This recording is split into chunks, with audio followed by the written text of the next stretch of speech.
নমস্কার বন্ধুরা, আশা করছি সবাই ভালো আছে। কালকে যে ভিডিওটা পোস্ট করেছিলাম সেটাই আমি বলেছিলাম যে আমি যখন কোনো ভিডিও করব সবাই খাতা কিংবা কোনো ডায়েরি নিয়ে বসবে, নোট করবে।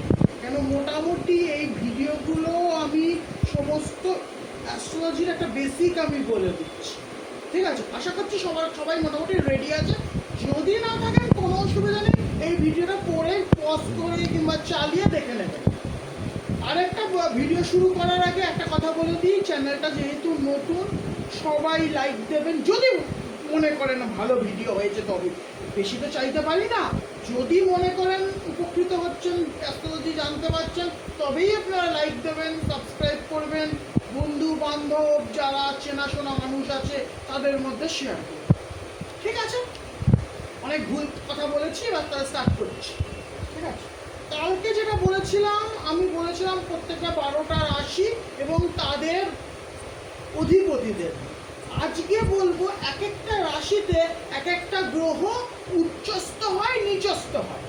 যদি কোনো একটা গ্রহ একটা রাশিতে বসে থাকে, সে পাওয়ারফুল হয়ে যায় কিংবা লেস পাওয়ার হয়ে যায়।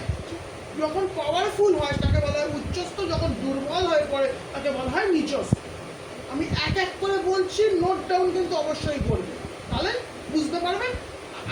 আরেকটা কথা বলে দিই, যদি কিছু বুঝতে অসুবিধা হয় কমেন্ট সেকশনে লিখবেন, নিশ্চয়ই আমার সময় মতন আমি রিপ্লাই দেবো, ঠিক আছে? তাহলে শুরু করে। প্রথমে আসি মেষ রাশি। মেষ রাশিতে রবি উচ্চস্থ থাকে। আরেকটা কথা বলে দিই, রবি গ্রহটা নিয়ে যখন বলছি, রবি প্রত্যেকটা বাংলা মাসের 1 মাস করে প্রত্যেকটা রাশিতে থাকে। বৈশাখ মাসে রবি মেষ রাশিতে থাকে, সেই রবি উচ্চস্থ রবি, পাওয়ারফুল রবি। উল্টে শনি নিচস্থ হয় মেষ রাশি। শনি গ্রহ যদি মেষ রাশিতে কারোর জন্ম হরস্কোপে থাকে, তাহলে সেই শনিটা নিচস্থ হয়। নিচস্থ উচ্চস্থ ব্যাপারটা কি একটু আগে আমি বলবো, ঠিক আছে? আবার একটু ছোট করে আরেকবার বলে দিই, উচ্চস্থ গ্রহ মানে সে পাওয়ারফুল, নিচস্থ মানে হলো দুর্বল, উইক, ঠিক আছে? মেষ রাশিতে তাহলে আমরা কি জানলাম? রবি উচ্চস্থ, শনি নিচস্থ। বৃষ রাশিতে চন্দ্র উচ্চস্থ, ঠিক আছে? মিথুন আরেকটা উচ্চস্থ হয়, বৃষ রাশিতে চন্দ্র উচ্চস্থ হয়, রাহুও উচ্চস্থ হয়। আবার মিথুনেও রাহু উচ্চস্থ হয়। একটা মতৈক্য আছে, আমরা অ্যাস্ট্রোলজাররা এখন মডার্ন সিস্টেমে আমরা দুটোতেই আমরা রাহুকে উচ্চস্থ বলি। মেষ রাশিতেও বলি, বৃষ রাশিতেও বলি, মিথুন রাশিতেও বলি। এটা হয়ে গেল। কর্কট রাশিতে আপনার বৃহস্পতি উচ্চস্থ হয়, মঙ্গল নিচস্থ হয় কর্কট রাশিতে। কর্কট রাশিতে তাহলে কি?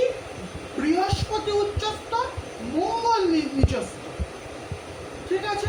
সিংহ রাশিতে কিছু নেই, উচ্চস্থ নিচস্থর কোনো ব্যাপার নেই। কন্যা রাশিতে বুধ উচ্চস্থ হয়, শুক্র নিচস্থ হয়, ঠিক আছে? এবার চলে আসি তুলা রাশিতে।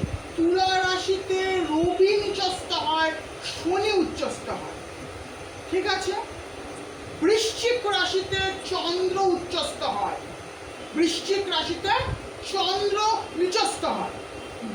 বৃষ রাশিতে উচ্চস্থ, বৃশ্চিকে গিয়ে নিচস্থ, ঠিক আছে?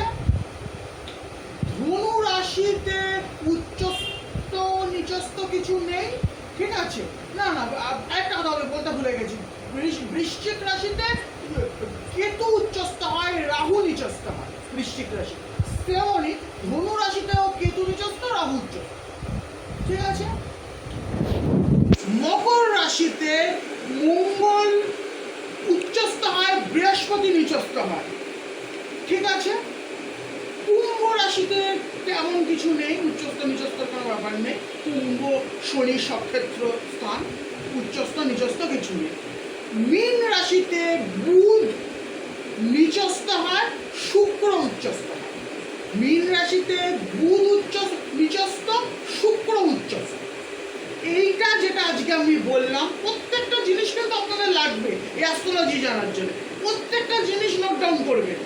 যদি এখন না পারেন, এখন যদি ইনস্ট্যান্ট যদি কেউ ভিডিওটা দেখেন না পারেন, লাইভে আসবো, ঠিক আছে, সেটা আমি বলে দেবো। ফেসবুক লাইভে থাকবো না ইউটিউব লাইভে থাকবো সেটা আমি জানিয়ে দেবো আপনাদের, আমার ফেসবুক প্রোফাইল থেকে আমরা জানিয়ে দেবো, লিঙ্কসগুলো আমরা বলে দেবো। অবশ্যই সবাই লাইভে থাকবেন, সেখানে আমি আমার সমস্যা শুনবো, আপনাদের কিছু প্রবলেম, এবং ইনস্ট্যান্ট আমি কিছু বলে দেবো, ঠিক আছে। আরেকটা কথা বলে দিই, আমি বলে রাখছি, আমি প্র্যাকটিস করি, অ্যাস্ট্রোলজি প্র্যাকটিস করি। যদি কারোর কোনো সমস্যা থাকে অবশ্যই আমার সাথে কন্ট্যাক্ট করবেন। আমার কন্ট্যাক্ট নাম্বার হলো 7596947437। নম্বরটা আমি দিয়ে দেবো হয়তো তলায়, ঠিক আছে। আরেকবার বলে দিচ্ছি, 7596947437। এটাই আমার হোয়াটসঅ্যাপ নাম্বার। আমার কোনো নিজস্ব আমি কোনো চেম্বারে বসি না, আমার নিজস্ব বাড়ি রয়েছে বাঘাযতীনে, ঠিক আছে, বাঘাযতীনের আমার বাড়ি রয়েছে, ওইখান থেকেই আমি প্র্যাকটিস করি। যদিও কারোর কোনো অসুবিধা থাকে আমার সাথে কনসাল্ট করতে চান, ফ্রিলি কনসাল্ট করতে পারেন এই নাম্বারে আমার সাথে কন্ট্যাক্ট করে, ঠিক আছে। তবে এই ভিডিওটা শেষ করছি। শেষ করার আগে প্রত্যেক দিনের মতন আমার ইষ্টা তার আমাকে নমন করছি, আমার গুরুমাকে নমন করছি। ওম তারা ওই বিদ্মহে মহা উগ্রা ওই ধীমহি তন্নো দেবী